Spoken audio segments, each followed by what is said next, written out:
और इस भाषण के बाद हम गूंज करेंगे मशालों को जलाते हुए। मैं धन्यवाद कहना चाहता हूं आदरणीय अखिलेश भाई का, जिन्होंने छात्रों के गूंज बैनर के तले इस प्रोग्राम को लिया और कहा कि भैया आप आइए, आपका एक बहुत यूथ से भरपूर एक आवाज और एक गूंज छात्रों की मैं अपनी विधानसभा में देना चाहता हूं। तो मैं चाहता हूं अखिलेश भाई के लिए ताली बजा के स्वागत, वंदन, अभिनंदन। हमारे बड़े भाई, और जब मैं राजनीति नहीं करता था तब मेरे पूज्य पिताजी के साथ वो यूथ कांग्रेस के जिला अध्यक्ष हुआ करते थे ग्वालियर के, और मेरे पूज्य पिताजी के साथ काफी संघर्ष किया है। और जब मेरा राजनीति से लेना देना भी नहीं था, तब से मैंने संजय भाई को राजनीति करते हुए और लोगों के हक के लिए और नौजवानों के हक के लिए लड़ते हुए देखा है। तो उनके लिए ताली बजा के स्वागत, वंदन, अभिनंदन। मंच पर आदरणीय हमारे भाई पुष्पेन, जो हमारे ग्रामीण के जिला अध्यक्ष हैं और आप सभी का नेतृत्व कर रहे हैं, उनके लिए ताली बजा के स्वागत, वंदन, अभिनंदन। मेरे छोटे भाई शिवराज सूर्या पधारे हैं ग्वालियर से, और हमारे ब्लॉक अध्यक्ष, जितने भी यूथ कांग्रेस के कार्यकारिणी के सभी भाई पधारे हुए हैं, सभी के लिए ताली बजा के स्वागत, वंदन, अभिनंदन। और ये देश है मतवालों का, मस्ताने यहां रहते हैं, अरे मर मिट जाए कांग्रेस पार्टी पे, वो दीवाने यहां बैठे हैं, वो दीवाने यहां बैठे हैं। और जो दीवाने यहां बैठे हैं ये उनके कारण है कि आज इस ग्वालियर के अंदर और इस भितरवार विधानसभा के अंदर लाखन सिंह यादव जी को उन्होंने अधिक से अधिक वोटों से जिता के विधायक भी बनाया है और उनकी लड़ाई भी लड़ी है। क्योंकि आप वो दीवाने हो जिन्होंने उनका कभी साथ नहीं छोड़ा, उस पल में भी नहीं छोड़ा जब संघर्ष का समय था, और उस पल में भी नहीं छोड़ा जब सत्ता का भी समय था। तो हम चाहते हैं आप आदरणीय लाखन सिंह यादव जी नहीं है, उनके लिए जोरदार ताली बजा के स्वागत, वंदन, अभिनंदन। वो दरिया ही नहीं जिसमें नहीं रवानी, अरे जब जोश ही नहीं तो किस काम की तेरी जवानी, किस काम की तेरी जवानी। और ये जवानी है जिसको दिशा देने का काम हमें और आप सबको करना है। और ये जवानी है जहां इतिहास रचा नहीं जाता, जहां इतिहास रचा जाता है। और इतिहास रचने के लिए हम नौजवान यहां आए हुए हैं, और ये जितने बुजुर्ग हम बैठे हुए हैं, आप सभी से चाहते हैं कि अभी संघर्ष हमें 2 साल और करना पड़ेगा। पर याद रखिएगा, ये जो भाजपा है, ये जो मोदी सरकार है, ये जो मोहन यादव जी की सरकार है, ये आपको कुछ नहीं देने वाली। अगर दे रही है तो सिर्फ धोखा दे रही है। आपको याद होगा सनी देओल का एक डायलॉग हुआ करता था, तारीख पे तारीख, तारीख पे तारीख, तारीख पे तारीख। के भाजपा वाले कहते हैं झूठ पे झूठ, झूठ पे झूठ, झूठ पे झूठ। और उस झूठों की दरिया से इन्होंने इतना झूठ बेच दिया कि आप लोगों के वोट खरीद लिए। जितने लोग यहाँ बैठे हैं, मैं कहना चाहता हूं कि आकाश की कोई सीमा नहीं, पृथ्वी का कोई तोल नहीं, साधु की कोई जात नहीं, पारस और आपके क्षेत्र के लाखन सिंह यादव जी का कोई तोल नहीं, कोई मोल नहीं। वो सदैव आप लोगों के बीच खड़े रहते हैं, आपकी लड़ाई लड़ते हैं, और उस हर कमजोर व्यक्ति की लड़ाई लड़ते हैं जिनको वो चाहते हैं इंसाफ मिले। मैं पूछना चाहता हूं आप लोगों से, अणु के बिना परमाणु नहीं, व्यक्ति के बिना समाज नहीं, और कांग्रेस बिना कार्यकर्ता के नहीं, बिना कार्यकर्ता के नहीं। आप सिकंदर हो इस पार्टी के, वो सिकंदर जो जान लगा देते हो, वो सिकंदर जो समय पे खड़े रहते हैं, वो सिकंदर जब बात आ जाए लड़ने की और गोली खाने की तो कभी भी छाती आगे लेके खड़े होते हो, पीठ नहीं दिखाते हो, वो सिकंदर हो आप लोग। मैं कहना चाहता हूं आप लोगों से, ये तेरा मेरा छोड़ दो।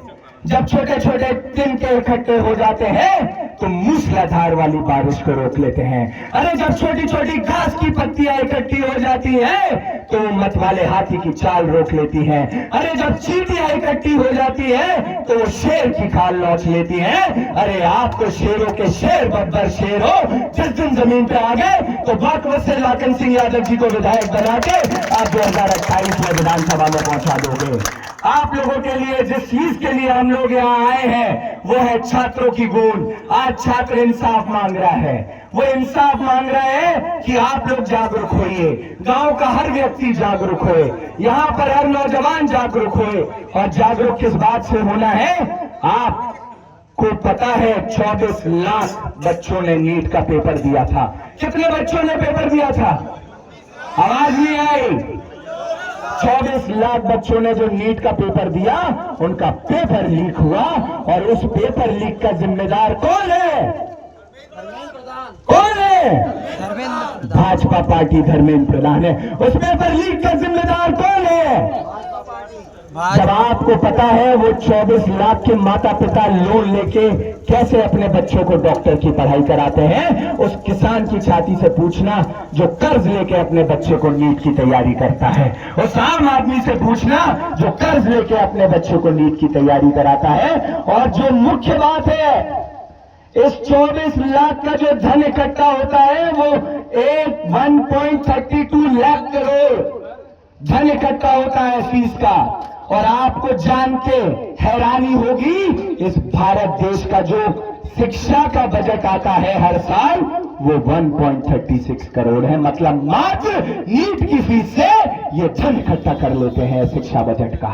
आपको हैरानी होगी ये भी जान के कि इस देश में 5 सबसे बड़े एग्जाम होते हैं, एसएससी, रेलवे, आईएएस, जेईई और नीट।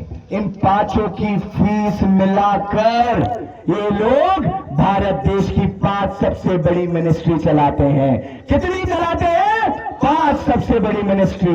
पहली स्वास्थ्य, दूसरी शिक्षा, तीसरी बाल महिला, चौथी लेबर और 5वीं एक और मिनिस्ट्री है। तो आप समझिए कि आपके बच्चों की फीस से ये 5 बड़ी मिनिस्ट्री चला रहे हैं। तो आज जब आपके बच्चों को शिक्षा देने की बात आ जाए तो इन शिक्षा माफिया ने लूट लिया है हर किसी का घर और आपको कर्जदार बना दिया और उन बच्चों के सपनों को तोड़ दिया, जिस सपने से वो ये सोचता है कि काश मैं जिस दिन डॉक्टर बनूंगा अपने गांव में जाके इलाज करूंगा।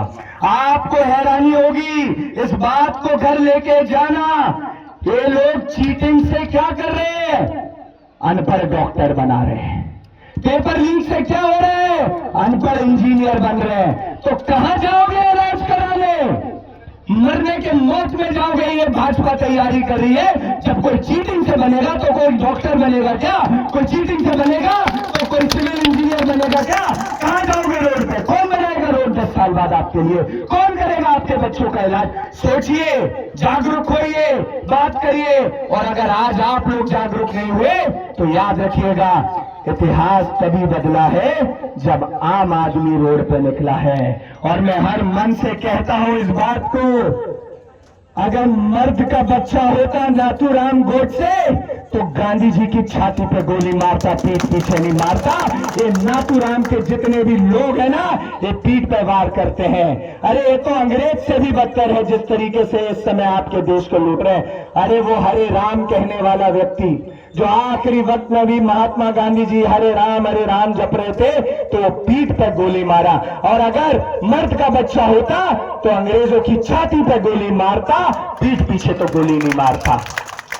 क्योंकि ये डरपोक है, ये पीठ पीछे वार करते हैं।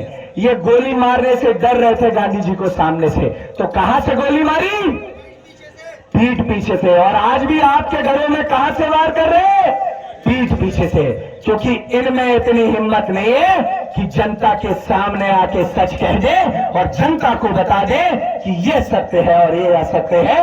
ये सिर्फ झूठ की राजनीति करते हैं और आपके आने वाली पीढ़ी को ये नाबूद करके जा रहे हैं, जहां पर ना वो इलाज करा पाएगी, ना वो पढ़ पाएगी, ना एक व्यवस्था देख पाएगी। अंत में इतना ही कहूंगा, हो गई पीर पर्वत से पिघलनी चाहिए, इस हिमालय से कोई गंगा निकलनी चाहिए। आपकी और हमारी हसरत होनी चाहिए कि इस भितरवार की सूरत बदलनी चाहिए। तेरे सीने में नहीं मेरे सीने में सही है कहीं आग, तो ये आग जलनी चाहिए, आग जलनी चाहिए। और आज इस आग को जलाने का काम हम लोग करने जा रहे हैं। तो इस आग को जलते रहने दीजिएगा जब तक लाखन सिंह यादव जी को विधायक न बना लो। बहुत बहुत धन्यवाद, आप लोगों ने इतना मान सम्मान दिया। धन्यवाद संजय भाई, धन्यवाद अखिलेश भाई कि आपने यहाँ आके मुझे इतना सम्मान दिया। धन्यवाद। धन्यवाद।